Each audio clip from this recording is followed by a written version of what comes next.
ರಾಣಿ ಚೆನ್ನಮ್ಮ ವಿಶ್ವವಿದ್ಯಾಲಯ ಬೆಳಗಾವಿ ಬಿಕಾಂನ ದ್ವಿತೀಯ ಸೆಮಿಸ್ಟರ್ನ ನನ್ನೆಲ್ಲ ಪ್ರೀತಿಯ ವಿದ್ಯಾರ್ಥಿಗಳಿಗೆ BGS ಸ್ಪರ್ಧಾ ಅಕಾಡೆಮಿಗೆ ಸ್ವಾಗತ ಸುಸ್ವಾಗತ.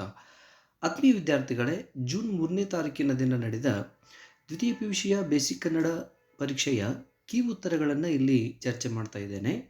ವಿದ್ಯಾರ್ಥಿಗಳು ಯಾವ ಪ್ರಶ್ನೆಗಳಿಗೆ ಯಾವ ಸರಿ ಉತ್ತರಗಳನ್ನು ಉತ್ತರಿಸಿದ್ದೀರಿ ಅನ್ನೋದನ್ನು ಇಲ್ಲಿ ಪರಿಶೀಲಿಸಿಕೊಳ್ಳಬಹುದು. ಬೇಸಿಕ್ ಕನ್ನಡ ಪರೀಕ್ಷೆ 2025 ಜೂನ್. ಮೊದಲಿಗೆ ಇಲ್ಲಿ ಬರುವಂಥ ಒಂದು ಅಂಕದ ಪ್ರಶ್ನೆಗಳನ್ನು ಚರ್ಚೆ ಮಾಡುತ್ತಾ ಸಾಗೋಣ. ವಿದ್ಯಾರ್ಥಿಗಳು ಭಾಳಷ್ಟು ತಪ್ಪೋದು ಈ ಒಂದು ಅಂಕದ ಪ್ರಶ್ನೆಗಳಲ್ಲಿ. ಇಲ್ಲಿ ಒಟ್ಟು ಎಲ್ಲ ಪ್ರಶ್ನೆಗಳಿಗೆ ಉತ್ತರಿಸಬೇಕು ಕಡ್ಡಾಯವಾಗಿ. ಒಟ್ಟು 15 ಪ್ರಶ್ನೆಗಳಿರ್ತವೆ. 15 ಪ್ರಶ್ನೆಗಳಿಗೆ ಇಲ್ಲಿ ಕಡ್ಡಾಯವಾಗಿ ಉತ್ತರಿಸಬೇಕು. ಮೊದಲಿಗೆ ABCDEFGH ಹೀಗೆ ಪ್ರಶ್ನೆ ಸಂಖ್ಯೆಗಳನ್ನು ಕೊಡಲಾಗಿದೆ. ಎ ಪ್ರಶ್ನೆ ಹೀಗಿದೆ: ಡಾಕ್ಟರ್ ರಾಜೇಂದ್ರ ಚೆನ್ನಿಯವರು ಯಾವ ವಿಷಯದ ಪ್ರಾಧ್ಯಾಪಕರಾಗಿದ್ದರು? ಇದಕ್ಕೆ ಸರಿಯಾದ ಉತ್ತರ ಇಂಗ್ಲಿಷ್ ವಿಷಯದ ಪ್ರಾಧ್ಯಾಪಕರಾಗಿದ್ದರು ಅನ್ನೋದು ಇಲ್ಲಿ ಸರಿಯಾದ ಉತ್ತರ. ಬಿ ಪ್ರಶ್ನೆ: ಪ್ರತಿಭಾ ನಂದಕುಮಾರ್ ಅವರ ಜನ್ಮಸ್ಥಳ ಯಾವುದು? ಇವರು ಬೆಂಗಳೂರಿನವರು. ಪ್ರತಿಭಾ ನಂದಕುಮಾರ್ ಅವರ ಜನ್ಮಸ್ಥಳ ಬೆಂಗಳೂರು ಅಂತ ಬರೀಬೇಕು. ಹೀಗೆ ಬರೆದ್ರೆ ಸರಿಯಾದ ಉತ್ತರ ಆಗ್ತದೆ. ಇನ್ನು ಶ್ರೀ ಪ್ರಶ್ನೆ: ದಿಕ್ಕು ಪದ್ಯವನ್ನು ಯಾವ ಕವನ ಸಂಕಲನದಿಂದ ಆಯ್ದುಕೊಳ್ಳಲಾಗಿದೆ? ಇದು ಮುದುಕಿಯರಿಗೆ ಇದು ಕಾಲವಲ್ಲ ಅನ್ನುವಂತಹ ಕವನ ಸಂಕಲನದಿಂದ ಆಯ್ದುಕೊಳ್ಳಲಾಗಿದೆ ಅನ್ನೋದು ಸರಿಯಾದ ಉತ್ತರ. ಆಮೇಲೆ ಡಿ ಪ್ರಶ್ನೆ: ಗಾಚಾರ ಗೋಚರ ಕವನ ಸಂಕಲನ ಇದು ಯಾರ ಕವನ ಸಂಕಲನ ಅಂತ ಇದೆ? ಗಾಚಾರ ಗೋಚರ. ಈ ಕವನ ಸಂಕಲನದ ಕರ್ತೃ ವಿವೇಕ್ ಶಾನ್ಭಾಗ್ರವರು ಈ ಒಂದು ಕವನ ಸಂಕಲನದ ಕರ್ತೃರು ಆಗಿದ್ದಾರೆ. ಈ ಪ್ರಶ್ನೆ ಈ ದೇವನೂರು ಮಹಾದೇವರ ತಂದೆಯ ಹೆಸರೇನು? ಅವರ ತಂದೆಯ ಹೆಸರು ಸಿ ನಂಜಯ್ಯ ಅನ್ನೋದು ಸರಿಯಾದ ಉತ್ತರ. ಎಫ್ ಪ್ರಶ್ನೆ: ಕರ್ನಾಟಕ ಸರ್ವೋದಯ ಪಕ್ಷದ ಈಗಿನ ಅಧ್ಯಕ್ಷರು ಯಾರು? ಈ ಪ್ರಶ್ನೆಗೆ ಸರಿಯಾದ ಉತ್ತರ ದೇವನೂರು ಮಹಾದೇವ ಅವರು ಈ ಕರ್ನಾಟಕ ಸರ್ವೋದಯ ಪಕ್ಷದ ಈಗಿನ ಅಧ್ಯಕ್ಷರು ಅನ್ನೋದು ಸರಿಯಾದ ಉತ್ತರ. ಜಿ ಪ್ರಶ್ನೆ: ಕಾಡುವ ಬೇಲಿಯ ಹೂ ಇದು ಯಾರು ಬರೆದ ಕವನ ಸಂಕಲನವಾಗಿದೆ? ಸರಿಯಾದ ಉತ್ತರ GS ಸಿದ್ದರಾಮಯ್ಯ ಅನ್ನೋದು ಸರಿಯಾದ ಉತ್ತರ. ನಾನು ಮೊದಲೇ ಹೇಳಿದ ಹಾಗೆ ಪ್ರತಿ ಕವಿ ಪರಿಚಯದ ಮೇಲೆ ಒಂದು ಅಂಕದ ಪ್ರಶ್ನೆಗಳನ್ನು ಕೇಳ್ತಾರೆ.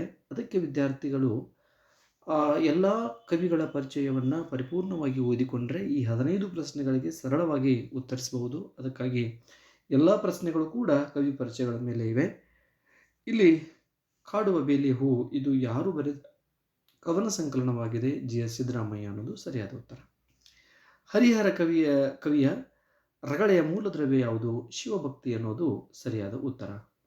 ಆಮೇಲೆ ಐ ಪ್ರಶ್ನೆ: ಹರಿಹರ ರಚಿಸಿದ ಚಂಪೂ ಕಾವ್ಯ ಇದು ಆತನ ಕೃತಿ. ಚಂಪೂ ಕೃತಿಯಾಗಿರುವಂಥ ಗಿರಿಜಾ ಕಲ್ಯಾಣ ಆತನು ಬರೆದ ಒಂದು ಚಂಪೂ ಕಾವ್ಯ. ಸರಿಯಾದ ಉತ್ತರ. ಆಮೇಲೆ ಜೆ ಪ್ರಶ್ನೆ ಹೀಗಿದೆ ನೋಡಿ: ಡಾಕ್ಟರ್ ಎಂ ಚಿದಾನಂದ ಮೂರ್ತಿಯವರು ಯಾವ ವಿಶ್ವವಿದ್ಯಾಲಯದಲ್ಲಿ ಕನ್ನಡ ವಿಭಾಗದ ಮುಖ್ಯಸ್ಥರಾಗಿದ್ದರು? ಇದು ಬೆಂಗಳೂರು ವಿಶ್ವವಿದ್ಯಾಲಯದಲ್ಲಿ ಕನ್ನಡ ವಿಭಾಗದ ಮುಖ್ಯಸ್ಥರಾಗಿದ್ದರು ಅನ್ನೋದು ಇಲ್ಲಿ ಬರುವಂಥ ಸರಿಯಾದ ಉತ್ತರ. ಇಷ್ಟು ಪ್ರಶ್ನೆಗಳಿಗೆ ವಿದ್ಯಾರ್ಥಿಗಳು ಸರಿ ಉತ್ತರವನ್ನು ಉತ್ತರಿಸಿದರೆ ಇಲ್ಲಿ ನೋಡಿಕೊಳ್ಳಬಹುದು. ಇನ್ನು ಬರುವಂಥದ್ದು ಕೆ ಪ್ರಶ್ನೆ: ಕನ್ನಡ ಶಕ್ತಿ ಕೇಂದ್ರ ಎಂಬ ಸಂಘಟನೆಯ ಸ್ಥಾಪಕ ಯಾರು? ಇಲ್ಲಿ ಡಾಕ್ಟರ್ ಎಂ ಚಿದಾನಂದ ಮೂರ್ತಿ ಅನ್ನೋದು ಸರಿಯಾದ ಉತ್ತರ. ಹಾಗಾದರೆ ಈ ಪ್ರಶ್ನೆ ಹೇಗಿದೆ: ಮತದಾನ ಇದು ಯಾರು ಬರೆದ ಕಾದಂಬರಿಯಾಗಿದೆ?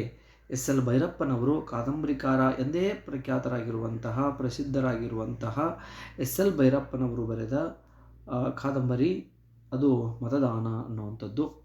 ಎಂ ಪ್ರಶ್ನೆ: SL ಭೈರಪ್ಪನವರಿಗೆ ಗೌರವ ಡಾಕ್ಟರೇಟ್ ಪದವಿ ನೀಡಿದ ಒಂದು ವಿಶ್ವವಿದ್ಯಾಲಯವನ್ನು ಹೆಸರಿಸಿ ಅಂತ ಕೊಟ್ಟಿದ್ದಾರೆ. ಇಲ್ಲಿ 2 ವಿಶ್ವವಿದ್ಯಾಲಯಗಳು SL ಭೈರಪ್ಪನವರಿಗೆ ಗೌರವ ಡಾಕ್ಟರೇಟ್ ಪದವಿಯನ್ನು ಕೊಡ್ತವೆ. ಒಂದು ಮೈಸೂರು ವಿಶ್ವವಿದ್ಯಾಲಯ, ಇನ್ನೊಂದು ಕಲಬುರಗಿ ಅಥವಾ ಗುಲ್ಬರ್ಗ ವಿಶ್ವವಿದ್ಯಾಲಯದಿಂದ ಅವರು ಗೌರವ ಡಾಕ್ಟರೇಟ್ ಪದವಿಯನ್ನು ಕೂಡ ಪಡಿತಾರೆ. ಆಮೇಲೆ ಇನ್ನು ಎನ್ ಪ್ರಶ್ನೆ: MS ಹಿರೇಮಠರವರ PhD ಮಹಾಪ್ರಬಂಧ ಯಾವುದು? ಇಲ್ಲಿ ಅವರು PhDಯನ್ನು ಪಡೆದ ಒಂದು ಪ್ರಬಂಧ ಶರಣಬಸವೇಶ್ವರರು ಹಾಗೂ ಅವರ ಪರಿಸರ ಸಾಹಿತ್ಯ ಅನ್ನೋದು ಇಲ್ಲಿ ಇದು ಸರಿಯಾದ ಉತ್ತರ. ಇಷ್ಟು ವಿದ್ಯಾರ್ಥಿಗಳು ಉತ್ತರಗಳನ್ನು ಉತ್ತರಿಸಿದರೆ ಅವರಿಗೆ ಸಂಪೂರ್ಣವಾದ ಅಂಕಗಳು ಸಿಗಲಿಕ್ಕೆ ಸಾಧ್ಯ ಇದೆ. ಇನ್ನು ಕೊನೆಯ ಪ್ರಶ್ನೆ ಹೀಗಿದೆ, ದ್ರೋಣಾಚಾರ್ಯರ ನೆಚ್ಚಿನ ಶಿಷ್ಯ ಯಾರು? ಇಲ್ಲಿ ಏಕಲವ್ಯ ಅನ್ನೋದು ಸಿದ್ಧಲಿಂಗಯ್ಯ ಅವರು ಬರೆದ ನಾಟಕದ ವಿಮರ್ಶೆ, ಏಕಲವ್ಯ ನಾಟಕದ ವಿಮರ್ಶೆಯಲ್ಲಿನ ಈ ಪ್ರಶ್ನೆ. ಏಕಲವ್ಯನ ಒಂದು ನೆಚ್ಚಿನ ಶಿಷ್ಯ ದ್ರೋಣಾಚಾರ್ಯರ ನೆಚ್ಚಿನ ಶಿಷ್ಯ ಏಕಲವ್ಯ ಅನ್ನೋದು. ಇಷ್ಟು ಒಂದು ಅಂಕದ ಪ್ರಶ್ನೆಗಳನ್ನು ಇಲ್ಲಿ ನೋಡಿದ್ದೇವೆ. ವಿದ್ಯಾರ್ಥಿಗಳು ನಿಮ್ಮ ಉತ್ತರಗಳನ್ನು ಇಲ್ಲಿ ಪರಿಶೀಲಿಸಿಕೊಳ್ಳಬಹುದು. ಹಾಗೆ ದ್ವಿತೀಯ ಸೆಮಿಸ್ಟರ್ನ ಬಿಕಾಮ್ನ ದ್ವಿತೀಯ ಸೆಮಿಸ್ಟರ್ನ ಮಾದರಿ ಪ್ರಶ್ನೆ ಪತ್ರಿಕೆಯನ್ನು ಕೂಡ ಇಲ್ಲಿ ಇದೆ. ಜೂನ್ 3ನೇ ತಾರೀಕಿನ ನಡೆದ ಈ ಪ್ರಶ್ನೆ ಪತ್ರಿಕೆಯನ್ನು ಹೀಗೆ ನಾವು ಪರಿಶೀಲಿಸಬಹುದು. Second semester BCom SCP degree examination May ಅಥವಾ ಜೂನ್ 2025. ಇದು ರೆಗ್ಯುಲರ್ ಇರ್ತಕ್ಕಂಥ ವಿದ್ಯಾರ್ಥಿಗಳಿಗೆ. ಕನ್ನಡ ಬೇಸಿಕ್ ಸಾಹಿತ್ಯ ಸೌಖ್ಯ 2 ಅನ್ನುವುದು ಈ ಪುಸ್ತಕದ ಹೆಸರು. ಇಲ್ಲಿ ಒಟ್ಟು 80 ಅಂಕಗಳಿಗೆ ನಾವು ಉತ್ತರಿಸ್ತೇವೆ.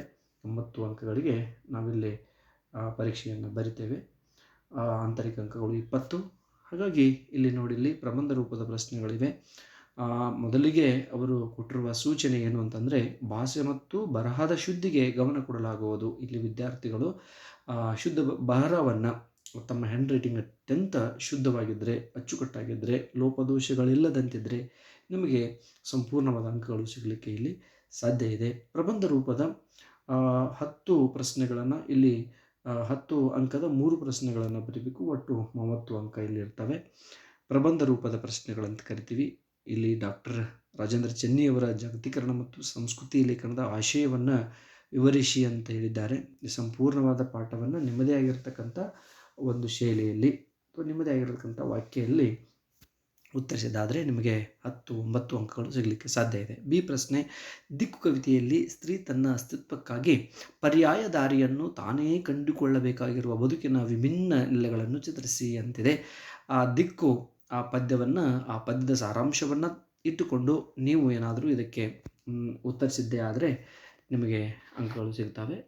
3ನೇದು ಸಿ, ಗಿಡುಗು ಮತ್ತು ಎರೆಹುಳು ಕವಿತೆಯ ಈ ನೆಲದ ಸಂಸ್ಕೃತಿಯ ಪ್ರತೀಕವಾಗಿದೆ ಎನ್ನುವುದನ್ನು ಚರ್ಚಿಸಿ ಅದರ ಒಂದು ಸಾರಾಂಶವನ್ನು ನೆನಪಿಸಿಕೊಂಡು ನೀವು ಇದಕ್ಕೆ ಉತ್ತರಿಸಬಹುದು. ಕನ್ನಡ ಸಂಸ್ಕೃತಿ ನಮ್ಮ ಹೆಮ್ಮೆ ಹೇಗೆ ವಿಶ್ಲೇಷಿಸಿ. ಡಿ ಪ್ರಶ್ನೆ, ಇದಕ್ಕೆ ಬಹಳಷ್ಟು ಸರಳ ಮತ್ತು ಅರ್ಥಪೂರ್ಣವಾಗಿ ಹಾಗೂ ಎಲ್ಲರಿಗೂ ತಿಳಿಯುವ ಹಾಗೆ ಕನ್ನಡ ಸಂಸ್ಕೃತಿ ನಮ್ಮ ಹೆಮ್ಮೆ ಇದನ್ನು ಉತ್ತರಿಸಬಹುದು. ವಿಷಯ ಬಹಳಷ್ಟು ಇಲ್ಲಿ ಸಿಗುತ್ತದೆ. ಆಮೇಲೆ ಈ ಪ್ರಶ್ನೆ, ಹಿಂದೂ ಧರ್ಮದಲ್ಲಿ ಜಾತಿ ತಾರತಮ್ಯ ಏಕಲವ್ಯ ನಾಟಕದಲ್ಲಿ ಹೇಗೆ ಅನಾವರಣಗೊಂಡಿದೆ? ಆಯಾ ಸಂದರ್ಭಗಳನ್ನು ಇಲ್ಲಿ ನೆನಪಿಸಿಕೊಂಡು ವಿದ್ಯಾರ್ಥಿಗಳು ಉತ್ತರಿಸಬಹುದು. ಅದೇ ರೀತಿಯಾಗಿ ನೋಡಿ, ಟಿಪ್ಪಣಿ ಬರೆಯಿರಿ ಅಂತಿದೆ. ಇಲ್ಲಿ ನೋಡಿ, ಹುಲಿಯ ಸವಾರಿ ಇದರ ಸಾರಾಂಶವನ್ನು ಇಲ್ಲಿ ಬರೆಯಬಹುದು. ಆಮೇಲೆ ದೇವನೂರು ಮಹಾದೇವ ಅವರ ಬಗ್ಗೆ ಒಂದು ಜೀವನ ಚರಿತ್ರೆ ಬರೀಬಹುದು. ಹರಿಹರ ಆತನ ಜೀವನ, ಕೃತಿ, ಸಾಹಿತ್ಯ, ಕಲೆ ಬರಿಬಹುದು. ಕನ್ನಡ ಪ್ರೇಮ ವಚನಗಳಲ್ಲಿ ಕಾಯಕ ಸಂಸ್ಕೃತಿ, ಆ ವಚನಗಳನ್ನು, ಕಾಯಕಕ್ಕೆ ಸಂಬಂಧಿಸಿದ ಕೆಲವೊಂದಿಷ್ಟು ವಚನಗಳಿವೆ, ಆ ವಚನಗಳನ್ನು ಇಲ್ಲಿ ಸಾರಾಂಶ ಬರೆದ್ರೆ ನಿಮಗೆ ಒಂದು 5 ಅಂಕ ಸಿಗಲಿಕ್ಕೆ ಸಾಧ್ಯ ಇದೆ. ಒಟ್ಟು 20 ಅಂಕ. ಇಲ್ಲಿ 5 ಅಂಕದ 4 ಪ್ರಶ್ನೆಗಳಿಗೆ ಉತ್ತರಿಸಬೇಕು. ಹಾಗೆ ಸಂದರ್ಭದೊಡನೆ ಸ್ವಾರಸ್ಯ ಸ್ಪಷ್ಟೀಕರಿಸಿ ಅಂತಿದೆ. 5 ಅಂಕಕ್ಕೆ 5 ಅಂಕದ 3 ಪ್ರಶ್ನೆಗಳಿಗೆ ಇಲ್ಲಿ ಉತ್ತರಿಸಬೇಕು. 5×3 15 ಅಂಕಗಳು. ಇಲ್ಲಿ ಎ ಪ್ರಶ್ನೆ, ಬಲಕ್ಕೆ ತಿರುಗಿ ಅಲ್ಲೇ ಸೂಪರ್ ಸ್ಪೆಷಾಲಿಟಿ ಕ್ಲಿನಿಕ್ ಪಕ್ಕದಲ್ಲಿ ಇದೆ. ಇದು ದಿಕ್ಕು ಅಂತಕ್ಕಂಥ ಪದ್ಯವನ್ನು ನೀವು ನೆನಪಿನಲ್ಲಿಟ್ಕೊಂಡು ಬರೆಯಬಹುದು. ಸಮಾನತೆ ಹಾಗೂ ಸಹಬಾಳ್ವೆ ಅಭ್ಯಾಸ ಮಾಡಿ ರೂಢಿಸಿಕೊಳ್ಳಬೇಕಾದ ಪ್ರಕ್ರಿಯೆಯಾಗಿದೆ. ಇರುಳೆಲ್ಲಂ ನಿಲ್ಲದೆ ಬಾರಿಸುತ್ತಿರೆ ಕರ್ಣದೊಳಗೆ ಹರನೊಲಿದ ಆಡುತ್ತಿರೆ ಅನ್ನೋದು ಯಾವುದು? ಹರಿಹರನ ಕುಂಬಾರ ಗುಂಡಯ್ಯನ ರಗಳೆಯಲ್ಲಿನ ಬಂದಿರತಕ್ಕಂಥ ಒಂದು ವಾಕ್ಯ. ನಂತರ ಡಿ ಪ್ರಶ್ನೆ, ಸ್ವಾಭಿಮಾನವೆಂದರೆ ತನ್ನ ಬಗ್ಗೆ ಮತ್ತು ತನ್ನತನದ ಬಗ್ಗೆ ಇರುವ ಪೂರ್ಣ ಅರಿವು ಮತ್ತು ವಿಶ್ವಾಸ. ಈ ವಚನಕಾರರು ವಚನಗಳಲ್ಲಿ ಕೇವಲ ಸಾಹಿತ್ಯಕ್ಕಾಗಿ ಬರೆಯಲಿಲ್ಲ, ವಿಶ್ವ ಜೀವನದ ಉದ್ಧಾರಕ್ಕಾಗಿ ಬರೆದರೆಂಬುದು ಸ್ಪಷ್ಟವಾಗುತ್ತದೆ. ಹೀಗೆ ವಿದ್ಯಾರ್ಥಿಗಳು ಭಾಳ ಸರಳವಾಗಿದೆ. ನಾನು ಮಾಡಿಕೊಟ್ಟಿರ್ತಕ್ಕಂಥ ನೋಟ್ಸ್ನಲ್ಲಿ ಕೆಲವೊಂದಿಷ್ಟು ವಿಚಾರಗಳು ಇಲ್ಲಿ ಬಂದಿವೆ. ವಿದ್ಯಾರ್ಥಿಗಳು ಹೀಗೆ ವೀಕ್ಷಣೆ ಮಾಡಿ ಮುಂದಿನ ದಿನಮಾನಗಳಲ್ಲಿ ಇದೇ ರೀತಿಯಾದ ಬಿಕಾಮ್ 3rd ಸೆಮಿಸ್ಟರ್ನ ಮತ್ತು 4ನೇ ಸೆಮಿಸ್ಟರ್ನ ಸಂಪೂರ್ಣವಾದ ನೋಟ್ಸ್ಗಳನ್ನು ನಾನು ನನ್ನ ಚಾನಲ್ನಲ್ಲಿ ಚರ್ಚೆ ಮಾಡಲೇ ಇದ್ದೇನೆ. ಇಲ್ಲಿವರೆಗೆ ಈ ಒಂದು ಕೀ ಆನ್ಸರ್ಗೆ ಸಂಬಂಧಪಟ್ಟ ಈ ವಿಡಿಯೋವನ್ನು ವೀಕ್ಷಣೆ ಮಾಡಿದ್ದಕ್ಕಾಗಿ ತಮಗೆ ಅನಂತ ಧನ್ಯವಾದಗಳು. Thank you. BGS ಸ್ಪರ್ಧಾ ಅಕಾಡೆಮಿಗೆ